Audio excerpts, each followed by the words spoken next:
तुम जो भी मुश्किलों से गुजर रहे हो वो खत्म नहीं हुई, लेकिन ये तय है कि ये हमेशा ऐसे नहीं रहेंगी।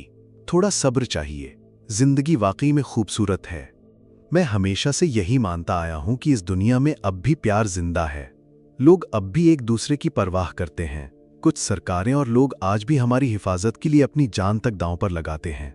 और पड़ोसी, हाँ, वे भी कभी कभी प्यार करते हैं।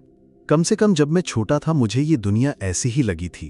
अब सच बताऊं, तुम ये वीडियो देखने इसलिए आए हो क्योंकि तुम्हें ताकत चाहिए। वो ताकत जो इंसान को इज्जत देती है, नियंत्रण देती है और शायद सत्ता भी। क्योंकि सच्चाई ये है, इस दुनिया में वही जिंदा रहता है जो ताकतवर है, और जो कमजोर है उसके बारे में किसी ने कभी कुछ सोचा ही नहीं। कोई फर्क नहीं पड़ता कि वो क्या चाहता है, क्योंकि दुनिया उसे नजरअंदाज कर देती है। लेकिन अब मैं तुम्हें एक ऐसा नियम बताने जा रहा हूं। अगर तुमने इसे सही से अपनाया तो तुम्हें वो ताकत भी मिलेगी और वो कंट्रोल भी जो तुम चाहो। और अगर तुम चाहो भी नहीं, तब भी ये नियम तुम्हें दुनिया के धोखेबाजों और चालाकों से एक कदम आगे रखेगा। दुनिया में कुछ भी फ्री नहीं होता, ये नियम भी नहीं। हाँ, इसकी भी एक कीमत है। अब बात करते हैं उस सिस्टम की जो ये वीडियो सीरीज बनाएगा। हर वीडियो में मैं तुम्हें एक एक करके 48 कानून समझाऊंगा। ये तुम्हारा ब्लैक चक्रा पावर मैनुअल होगा। इसे कहीं और ढूंढना मुश्किल है। फायर, पहला कानून, कभी भी अपने बॉस से ज्यादा चमकने की कोशिश मत करो। बहुत से लोग सोचते हैं कि अगर वे अपनी टैलेंट और काबिलियत दिखाएंगे तो उन्हें पसंद किया जाएगा। उन्हें लगेगा कि बॉस कहेगा, वाह क्या बंदा है ये। लेकिन असल में होता है इसका उल्टा।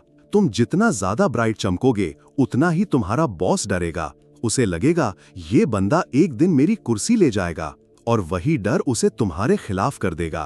पर अगर तुम उसे ये एहसास दिला दो कि वो ही असली हीरो है और तुम सिर्फ उसे बेहतर बनाने आए हो, तो वही इंसान जो पहले जलता था अब तुम्हारे बिना रह नहीं पाएगा। इतिहास गवाह है, ये ट्रिक बार बार काम करती है। एक बार का जिक्र है, एक आदमी था, पार्टीज, औरतों और पैसे उड़ाने का शौकीन, लेकिन अपने काम में एक्सपर्ट था। राजा उस पर आंख बंद करके भरोसा करता था। जब एक दिन प्रधानमंत्री की मौत हुई तो ये उम्मीद थी कि ये आदमी उसकी जगह लेगा, लेकिन राजा ने किसी कारण से प्रधानमंत्री का पद ही हटा दिया। अब उसका कद घटने लगा, वो गायब सा हो गया। तो उसने एक शानदार योजना बनाई, एक ग्रैंड पार्टी। बात थी अपने नए महल के पूरा होने की, लेकिन असली मकसद था राजा के सामने अपनी वफादारी और शक्ति दिखाना। उसने 7 कोर्स की डिनर दी, राजा के लिए खास संगीत रचा, गार्डन में वॉक कराई, फायरवर्क्स करवाए। राजा खुश, बाहर से तो हाँ, लेकिन भीतर से राजा जल रहा था। अगले ही दिन उस आदमी को गिरफ्तार कर लिया गया। आरोप खजाने से चोरी, जबकि सारी चीजें राजा के कहने पर ही हुई थीं। 20 साल सॉलिटरी जेल में काटने पड़ा। क्यों? क्योंकि उसने राजा का स्पॉटलाइट चुरा लिया। याद रखो, हर इंसान में कहीं ना कहीं इनसिक्योरिटी होती है, और जब तुम ज्यादा तेज चमकने लगते हो तो सामने वाला डरने लगता है। इसलिए ताकत को चुपचाप इकट्ठा करो, लेकिन कभी अपने बॉस से ज्यादा न दिखो। दूसरा कानून, अपने दोस्तों पर बहुत भरोसा मत करो, दुश्मनों को इस्तेमाल करना सीखो। इंसानों की फितरत होती है, जो चेहरा जानता है उस पर भरोसा करना, खासकर अगर वो दोस्त हो। लेकिन अगर तुम सोचो, ज्यादातर धोखे, विश्वासघात और पीठ में छुरा घोंपने वाली कहानियां यारों की होती हैं। क्यों? क्योंकि दोस्त तुम्हें बहुत अच्छे से जानते हैं। उनमें से कुछ जलते हैं, कुछ तुम्हारे जैसे बनना चाहते हैं, और कुछ तुम्हें गिरता हुआ देखना चाहते हैं, लेकिन पास से। अब सोचो, अगर तुम अपने पुराने दुश्मन को काम पर रखो, उसके पास खोने को सब कुछ है और साबित करने को भी वो तुम्हारी उम्मीदों से कहीं ज्यादा मेहनत करेगा। और अगर तुम्हारे पास कोई दुश्मन नहीं है तो एक बनाओ। इतिहास की गहराई में चलते हैं। 9वीं सदी, बिजेंटाइन साम्राज्य। राजा माइकल 3 को एक सलाहकार चाहिए था। उसने किसी बड़े लीडर या मंत्री को नहीं चुना, बल्कि अपने पुराने दोस्त बैसिलियस को चुना। बैसिलियस कभी घोड़े के तबेले में काम करता था, लेकिन एक दिन उसने एक बेकाबू घोड़े से राजा की जान बचाई थी। इस एक वक्त की बहादुरी ने उसका भाग्य बदल दिया।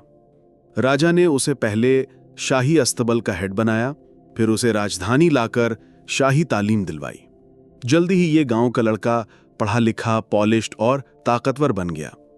माइकल उसे भाई जैसा मानता था, लेकिन बैसिलियस शाही जिंदगी में आते ही उसकी भूख बढ़ती गई, पैसे और ताकत की भूख। और फिर एक दिन घोड़े की दौड़ के बीच भीड़ में किसी ने राजा माइकल को चाकू मार दिया, और वो कोई नहीं, बेसिलियस था। क्यों? क्योंकि माइकल ने उसकी डिमांड को ठुकरा दिया था, उसे नजरअंदाज किया था, और बेसिलियस ने उसे मौत का तोहफा दिया। फिर क्या हुआ? बेसिलियस बन गया नया कमांडर, और हां, उसने वो सारी ताकत पाली जो कभी उसके भाई के पास थी। वोल्टेयर ने एक बार कहा था, हे भगवान, मुझे अपने दोस्तों से बचाओ, दुश्मनों से तुम्हें खुद निपट लूंगा। इसलिए याद रखो, दुश्मन से डील करना आसान होता है क्योंकि उनसे हम सावधान रहते हैं, लेकिन दोस्त, वो बिना बताए अंदर तक पहुंच जाते हैं। इसलिए उन्हें केयरफुली इस्तेमाल करो।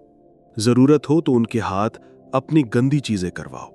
अगर काम बिगड़े तो उनकी साख गिरेगी, तुम्हारी नहीं। तीसरा कानून, अपने इरादे कभी जाहिर मत करो, लोगों को भ्रम में रखो। दुनिया को ये मत बताओ कि तुम क्या चाहते हो, उन्हें ये दिखाओ कि तुम किसी और चीज के पीछे हो। क्यों?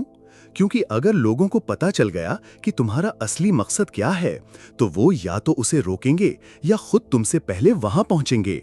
इसलिए चालाक बनो, शेर की तरह झपटने से पहले शांत दिखो। अब मैं तुम्हें कोई पुरानी कहानी नहीं सुनाऊंगा, बल्कि अभी की रियलिटी बताता हूं। आज की दुनिया में एक बहुत बड़ी साजिश चल रही है, लेकिन ज्यादातर लोग सो रहे हैं।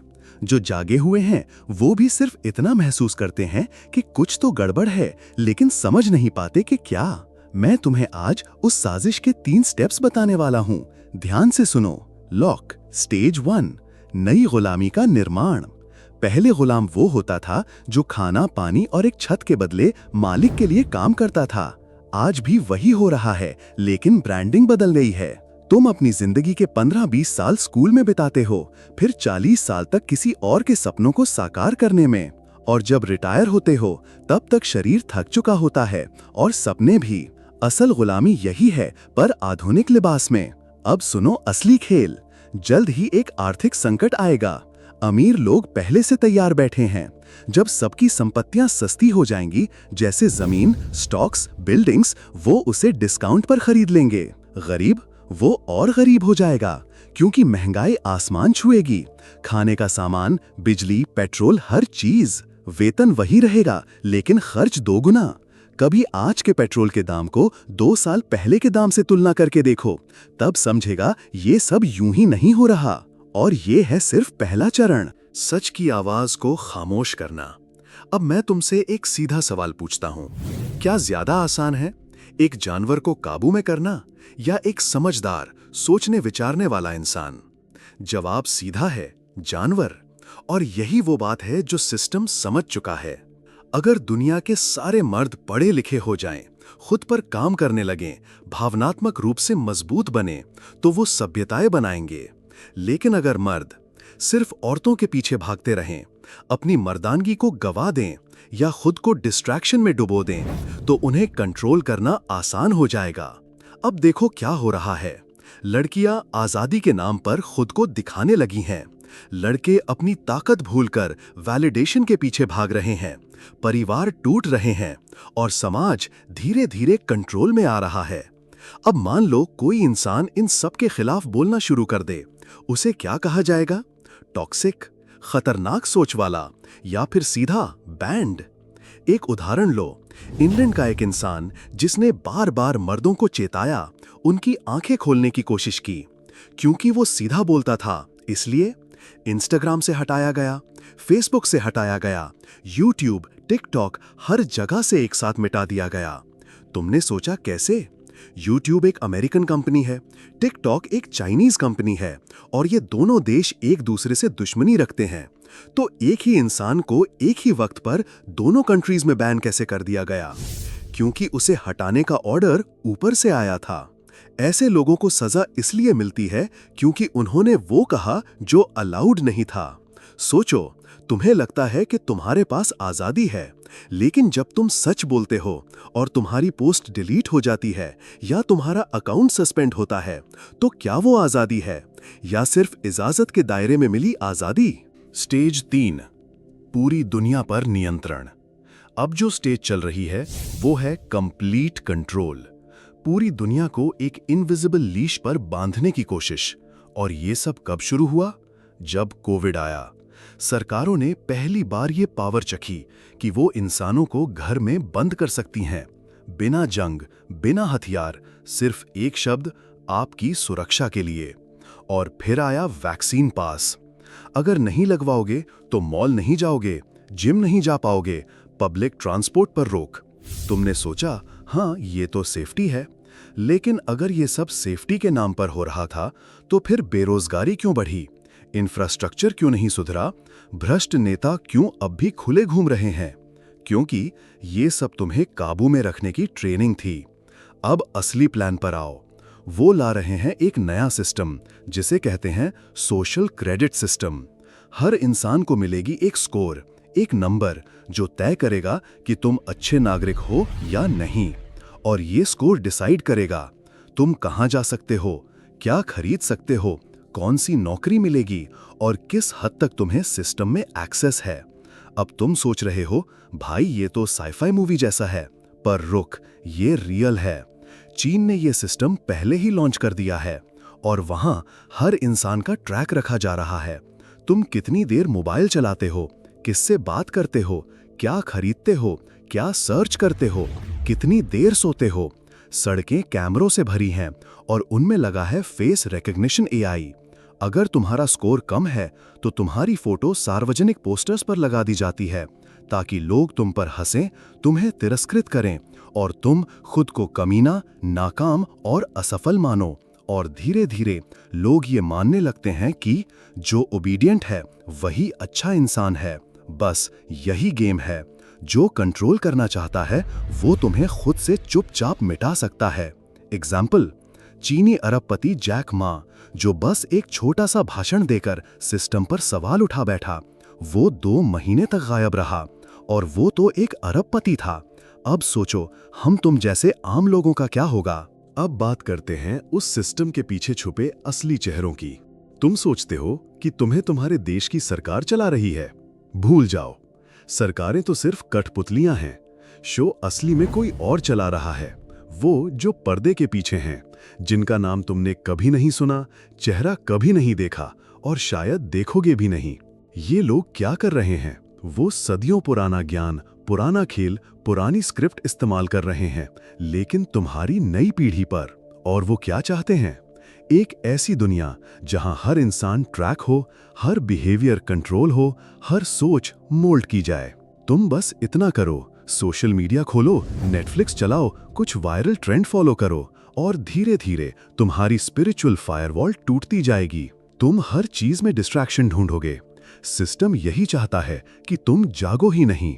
अब सुनो एक बात और ध्यान से, तुम्हें ड्रीम तभी बेचा जा सकता है जब तुम सोए हुए हो। और अगर तुम अब भी ये सोच रहे हो कि सब कुछ ठीक है, तो शायद तुम वही हो जो सबसे गहरी नींद में है। लेकिन अगर तुम अब भी यहाँ तक पढ़ चुके हो, अब भी ये जानने की भूख है कि सिस्टम के खेल से बाहर कैसे निकला जाए, तो मैं तुम्हें अगले वीडियो में वो सब दूंगा जो कोई और नहीं देगा। ट्रूथ, स्ट्रैटेजी और पावर, वो भी तुम्हारी जिंदगी में रियल इम्पैक्ट के लिए। तब तक याद रखो, ब्लैक चक्र कोई स्पिरिचुअल फैंटेसी नहीं, ये एक अलार्म है जो तुम्हें जगाने आया है।